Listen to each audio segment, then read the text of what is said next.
All right, welcome back to the final part 6 of the Hillman build. Hope you enjoy. Thanks. All right, here's the bike build. Just putting in the seat post. Don't forget to grease it up. Yeah, usually I try to use more grease than not enough. You can always just wipe it off. Here, just putting in the forks. You can see that little washer goes in. And yeah, just grease it around. Make sure you grease it up before you put it in. But yeah, pretty straightforward here. I think a tip is just make sure you grease up your bearings really good, kind of like the inside and outside of them. And yeah, that should help them turn smoothly. Yeah, just putting a button bracket in here, pretty straightforward. Just make sure you grease up the cups and the bearings, the inside of the bearings, and then when you screw it on, I kind of just screw it on finger tight first, make sure I don't cross thread it. And then how tight you put on the lock ring. This comes with experience. Basically, you just want there to be no play but spin freely. And that's it. Pretty straightforward. Grease up the crank bolts there. Putting on the cranks, same thing here. The cranks I screw in pretty tight, just to make sure they don't wiggle off. But yeah, if you grease up where the square taper is, you should be fine. And then yeah, that's it. All right, just putting on the rear derailleur here. Yeah, pretty straightforward here. Just careful when you screw it in. That's it. All right, just putting on the cassette here. Yeah, just slipping on. Use the spacers, and then you can just tighten it. It's going to tighten when you pedal as well, so you don't have to over tighten it. Yeah, here just putting in the stand with the handlebars. Yeah, just make sure you grease it up again. Pretty straightforward. What I want to do is basically just align the bars till they're kind of horizontal. I think I tilt them up just a slight bit, but yeah, I guess everyone's preference is a little bit different. Yeah, and here just putting on the wheels and also the brake calipers. Yeah, no real problems here. Yeah, here putting on the back wheel. Yeah, for some reason when I put in the back wheel, it wasn't aligned. It was to one side. So I ended up just truing again within the bike frame. And then yeah, that's basically it. Make sure it worked. Yeah, here just putting on the shifters. I was going to fix the end of the shifter where it's cracked a little bit, but I ended up just leaving it as is. I think if I go to fix it, I'll probably use Nitsu glue or Sugru just to tidy it up. But yeah, just kind of left it for now. And then for the water bottle hole, yeah, online they say you can put like a spacer and then a bolt in and kind of tighten it a little bit, and I guess it'll widen that bottom edge. But for some reason, yeah, I tried it, it didn't work, so I ended up just super gluing it in. Yeah, probably not the best solution, but yeah, it worked for me. All right, putting on the brake pads here. Yeah, just yeah, line them up. I do these up tight so they don't slip. That's it.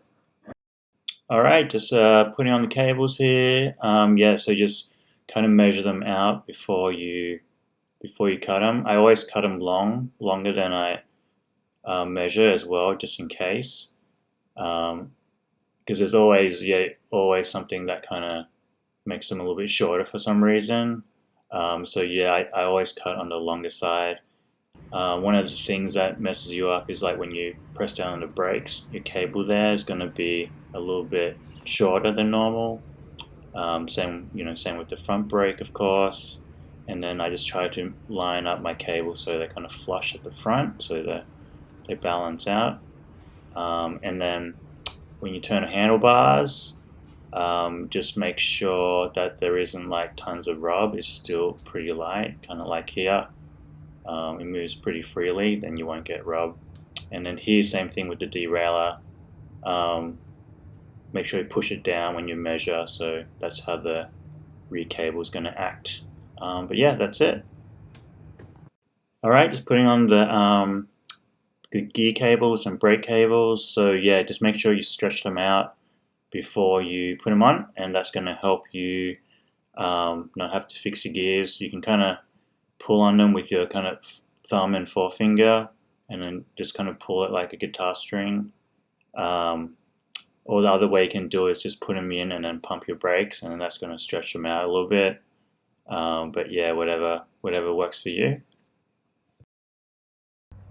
Yeah, here I'm just going to run the old chain, just clean it up a bit, because the chain rings were kind of messed up already. So in the future, I'm going to probably replace the chain rings, and then when I do that, I'll put a new chain on as well.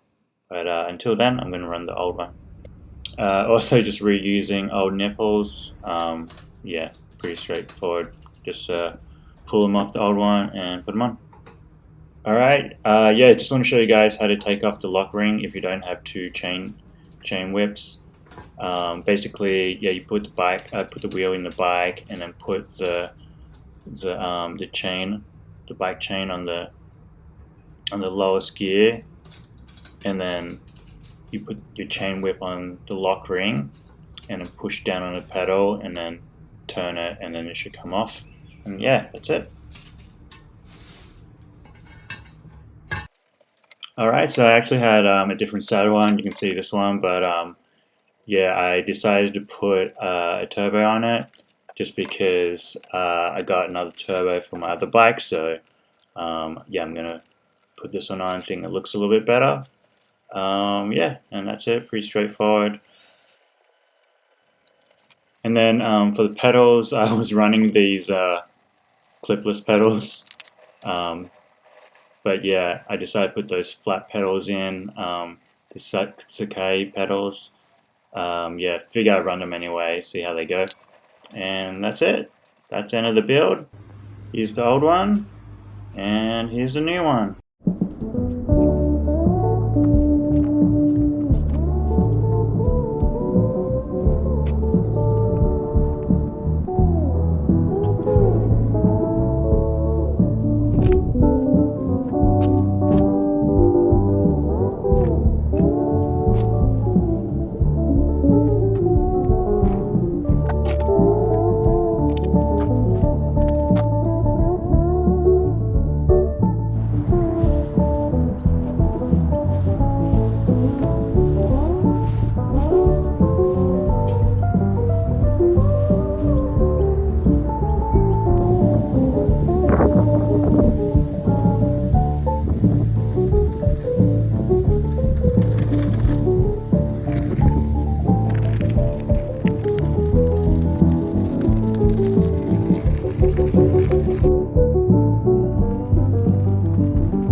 Alright, that's the end of the video. Yeah, hope you liked it. Yeah, it was really fun building out the wheels and yeah, putting it together. Yeah, it's super fun to ride, super cruisy, pretty fast. Let me know what you think in the comments. Yeah, I got a special project coming up for this bike, so stay tuned. Cheers.